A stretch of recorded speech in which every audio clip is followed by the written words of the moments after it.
একটা কথা বলতে কি, আমি কখনোই না একটা পার্টিকে সাপোর্ট করতাম না। কিন্তু তার কিছু, কিছু নেতাদেরকে সাপোর্ট করতাম।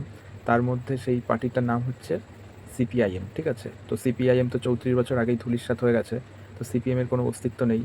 তো সেক্ষেত্রে তাদের মধ্যে একজন খুব নামকরা ব্যক্তি, তার নাম হচ্ছে শতরূপ ঘোষ। তো শতরূপ ঘোষ একটা বাইট দিয়েছেন মিডিয়াদের সামনে। তো বাইটটা শুনে নেওয়া যাক, বাইটটাতে কী, কী বলেছেন আমাদের প্রধানমন্ত্রীকে। তো চলো বাইটটা শুনি। ওদেরকে বলছি, মোদি বলতো না ও নাকি গুজরাটে ভদোদরায় প্ল্যাটফর্মে বসে চা বিক্রি করতো?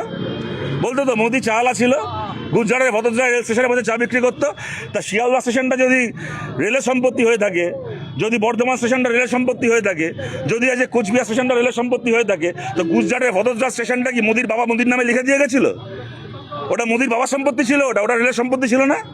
তাহলে মোদি ওখানে বসে চা বিক্রি করতো কেন?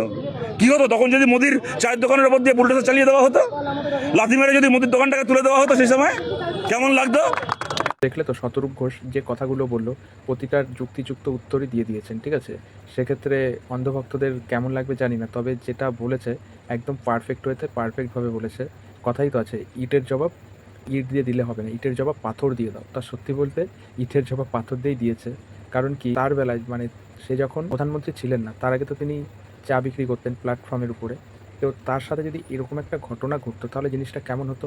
কথাই তো আছে, মানে পুরোনো দিনের কথা ভুলে গেলে যা হয়। কথায় আছে না, উঠতি বড়লোক, একটা কথাই ছিল যে দেখবে যারা হুট করে বড়লোক হয়ে যায় না, তাদের মধ্যে একটা অন্যরকম আত্মহংকার তৈরি হয়। ঠিক আমাদের প্রধানমন্ত্রী মহাশয়ের সঙ্গেও ঠিক তেমনটা হয়েছে, যে হঠাৎ করে উনি উপরে উঠে গেছেন। তো ধরাকে এখন সরা জ্ঞান করছেন। তো কিছু বলার নেই, শতরূপদাকে অ্যাপ্রিসিয়েট করছি এরকমভাবে তার বিরুদ্ধে এরকম কড়াভাবে পদক্ষেপ নেওয়ার জন্য, আর এরকম কড়াভাবে প্রতিটা উত্তর দেওয়ার জন্য।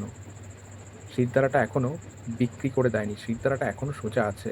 হয়তো এর জন্যই এই পার্টিটা সিপিআইএম মানে হেরে যাওয়ার পরেও তারপরে যে যুদ্ধ চালিয়ে যাচ্ছে, এই যুদ্ধটা শেষ হবার নয়। হয়তো কোনো না কোনো দিন আবার হয়তো লাল ঝান্ডা ফিরবে, আশা রাখা যায়।